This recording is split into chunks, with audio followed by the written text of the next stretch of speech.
வணக்கம் platform engineers. மே 2026 open source AI ecosystem குறித்த இந்த டீப்பான பகுப்பாய்வுக்கு உங்களை வரவேற்கிறேன். ஜிபி கணக்கில் பெரிய பெரிய மாடல்ஸை சும்மா டவுன்லோட் பண்ணிட்டு இருந்த காலமெல்லாம் மலையேறிடுச்சு. இனிமேல் வெறும் வெயிட்ஸ்களை வச்சுக்கிட்டு நம்ம ஒன்றும் பண்ண முடியாது.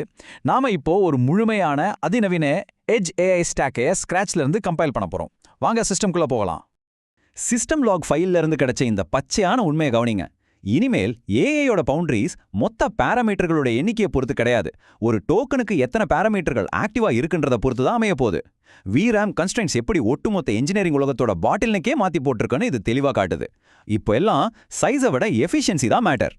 நம்ம சிஸ்டம் பூட் சீக்வன்ஸ் என்னன்னு டக்குன்னு பார்த்துடலாம். முதல்ல ஓப்பன் வெயிட் மாடல்களோட ஆர்கிடெக்சர், அடுத்து ஆன் டிவைஸ் ஸ்மால் லாங்குவேஜ் மாடல்கள், மூணாவதா பேர் மெட்டல் இன்ஃபரன்ஸ் என்ஜின்கள், நாலாவதா மல்டி ஏஜென்ட் ஃப்ரேம் ஒர்க்குகள், அஞ்சாவதா text space optimisation and PEFT, கடைசியா மல்டி மாடல் மற்றும் வீடியோ ஜெனரேஷன். சிலிகான்ல ஆரம்பிச்சு ஏஜென்டிக் ஓஎஸ் வரைக்கும் நாம இன்னைக்கு பில்ட் பண்ண போறோம். சரி, ஸ்டாக்கோட முதல் லேயரான ஓப்பன் ஒயிட் மாடல்ஸோட ஆர்கிடெக்சருக்குள்ள போலாம். முக்கியமா இந்த மோயி ஸ்பார்சிட்டி ஷிஃப்ட்டை பத்தி பார்ப்போம். இந்த ஸ்பார்சிட்டி நரேட்டிவை இந்த சார்ட் எவ்வளவு பிரமாதமா காட்டுது பாருங்க. மொத்த பாராமீட்டர்களுக்கும் நிஜமாவே மெமரி பேண்ட்விட்த்தை ஹிட் பண்ற ஆக்டிவ் பாராமீட்டர்களுக்கும் நடுவில் இருக்கிற அந்த பிரம்மாண்டமான டெல்டாவை கொஞ்சம் கவனிங்க. உதாரணமா குவென்ட் 3.635B மாடல்ல 35 பில்லியன் பாராமீட்டர்கள் இருந்தாலும் ஒரு டோக்கனை ஜெனரேட் பண்ண வெறும் 3 பில்லியன் தான் ஆக்டிவ் ஆகுது. இது லிட்ரலா ஒரு கேம் சேஞ்சர் இல்லையா? இந்த ரா டெர்மினல் அவுட்புட்டை பார்க்கும்போதே நமக்கு ஒரு கிக் வருது இல்ல. கொஹேர் கமாண்ட் A+ மாடலோட அஃபிஷியல் W4A4 குவான்டைசேஷன் சப்போர்ட் தான் இது.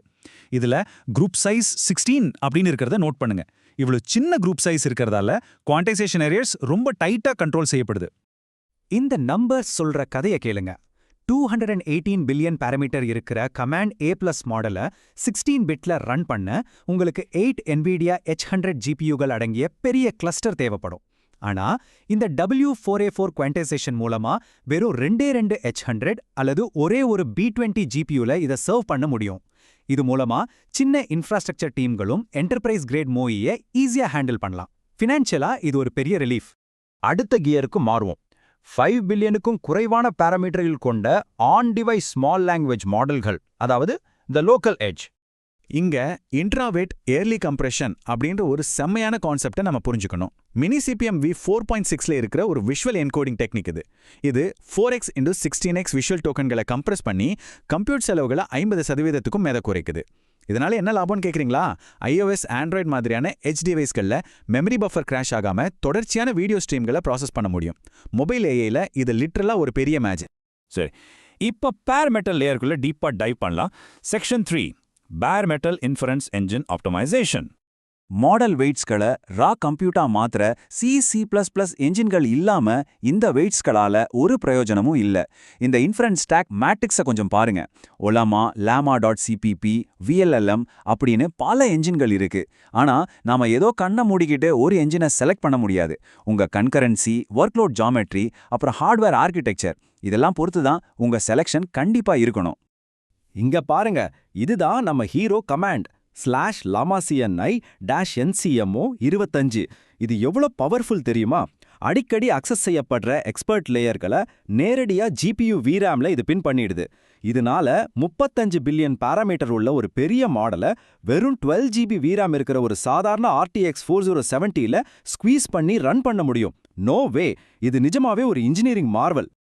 அடுத்ததா llama.cppல வந்த இந்த கிரிட்டிக்கலான PR #22929 பத்தி நாம கண்டிப்பா பேசியே ஆகணும். ஏஜென்டிக் லூப்கள்ல மல்டி டர்ன் டூல்ஸ் யூஸ் பண்ணும்போது ஒரு பெரிய லேட்டன்சி ஸ்பைக் வரும் தெரியுமா? அதை இது அடியோடு காலி பண்ணிடுச்சு. இது சாட் டெம்ப்ளேட்கள்ல இருந்து மெசேஜ் ஸ்பேன்களை துல்லியமா பிரித்தெடுத்து கேவி கேட்சர் ரீஃபில் ஆகிறத தடுத்து அவுட்புட்டை இன்ஸ்டன்ட்டா கொடுக்குது. ப்ராம்ப்ட் ரீப்ராசஸிங் பாட்டில்நெக்குக்கு இது ஒரு சூப்பரான சொல்யூஷன். அதே நேரத்துல VLMஓட வேகமான ரிலீஸ் சைக்கிள்ல இருக்கிற வாலடைலிட்டியை, அதாவது நிலையற்ற தன்மையையும் நாம பார்க்கணும். மே 2026 டைம்லைன் படி V0.20.0 அப்டேட்ல ஈகிள் 3 ஸ்பெகுலேட்டிவ் டிகோடிங்லாம் வந்துச்சு.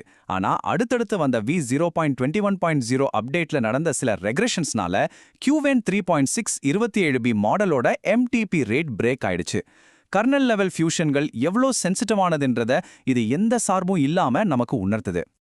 இப்போ என்ஜின்கள்ல இருந்து ஒரு படி மேல போய் ஏஐக்கான ஆப்ரேட்டிங் சிஸ்டம்ஸ் மாதிரி செயல்படுற ஃப்ரேம் ஒர்க்குகளை பார்க்கலாம்.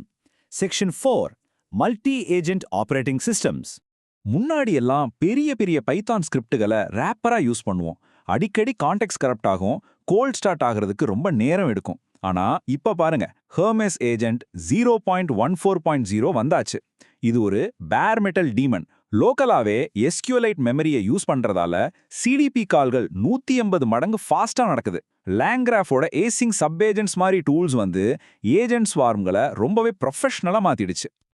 அடுத்ததா நாம ஆப்டிமைசேஷன் லேயருக்குள்ள என்டர் ஆகுறோம். வெயிட்ஸ்களை மட்டும் ட்ரெயின் பண்ணாம எக்ஸ்டர்னல் ஸ்டேட்டையும் ட்ரெயின் பண்ற செக்ஷன் 5 டெக்ஸ்ட் ஸ்பேஸ் ஆப்டிமைசேஷன் மற்றும் PEFT. இந்த ஸ்கில் ஆப்ட் ஃபீட்பேக் லூப் எப்படி வேலை செய்யுதுன்னு ஸ்டெப் பை ஸ்டெப்பா பார்க்கலாம். முதல்ல ஒரு ஃப்ரோசன் மாடல் டேட்டாவை உருவாக்குது. அப்புறம் ஒரு ஆப்டிமைசர் மாடல் வந்து skill.md அப்படிங்கிற மார்க்டவுன் ஃபைலை எடிட் பண்ணுது. இங்க டெக்ஸ்டுவல் லேர்னிங் ரேட், கேரக்டர் ஆல்டரேஷன்ஸை லிமிட் பண்ணுது. கடைசியா இந்த எடிட்ஸ்லாம் வேலிடேஷன் டேட்டா செட்ல டெஸ்ட் செய்யப்படுது. இதுல பெஸ்ட் பார்ட் என்னன்னா, இந்த டெக்ஸ்ட் ஸ்பேஸ் ஆப்டிமைசேஷன்ல இன்ஃபரன்ஸ் டைம் ஓவர்ஹெட் சுத்தமா கிடையவே கிடையாது. இந்த நம்பரை கொஞ்சம் உத்து பாருங்க. +24.8 ஸ்கில் ஆப்ட யூஸ் பண்ணதால GPT 5.5 மாடலோட ஆக்யூரசில கிடைச்ச டிராமாட்டிக்கான ஜம்ப் இது. ஆல்கரிதமிக் போஸ்ட் ப்ராம்ப்ட் இன்ஜினியரிங்க்கு எவ்வளோ பவர் இருக்குன்னு பாத்தீங்களா? நம்பவே முடியல. அதே மாதிரி இந்த ப்ரீரெக்வெஸ்ட் டியூன் மெத்தடாலஜி ஒரு அருமையான அப்ரோச். இது ஒரு டியூவல் லோரா சிஸ்டம். ஃபேக்சுவல் டேட்டாவுக்காக ஒரு நாலேஜ் லோராவை ஃப்ரீஸ் பண்ணிடுது.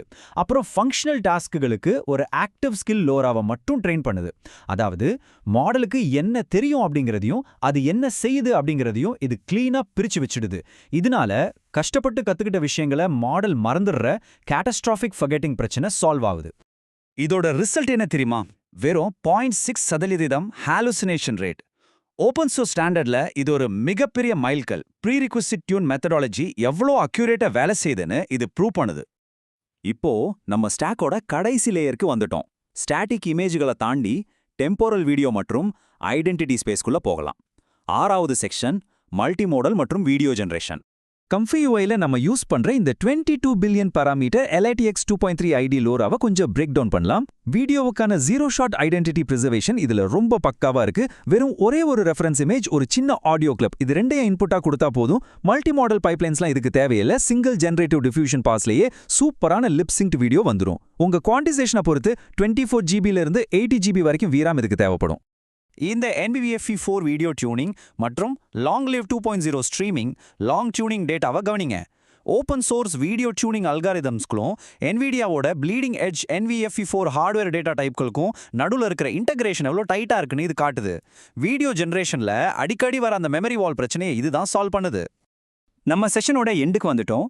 பிளாட்ஃபார்ம் இன்ஜினியர்ஸான உங்களுக்கு நான் வைக்கிற ஒரு ப்ராவகேட்டிவ் டெர்மினல் ப்ராம்ப்ட் இதுதான். நீங்க இன்னமும் ஐசோலேட்டடான தனித்தனி மாடல்களை வெறும் டவுன்லோட் மட்டும் பண்ணிக்கிட்டு இருக்கீங்களா, இல்ல நீங்களே ஒரு முழுமையான ஆட்டானமஸ் ஆப்பரேட்டிங் சிஸ்டத்தை கம்பைல் பண்றீங்களா? கொஞ்சம் யோசிச்சு பாருங்க. இன்னைக்கு இருக்கிற ஃப்ரான்டியர் டிப்ளாய்மெண்ட் உலகத்துல சர்வைவ் ஆகணும்னா உங்க சொந்த லோக்கலைஸ்டு ஸ்டாக் முழுசும் உங்க கண்ட்ரோல்ல இருக்கணும். அதுதான் உண்மையான பவர். அடுத்த செஷன்ல பார்ப்போம்.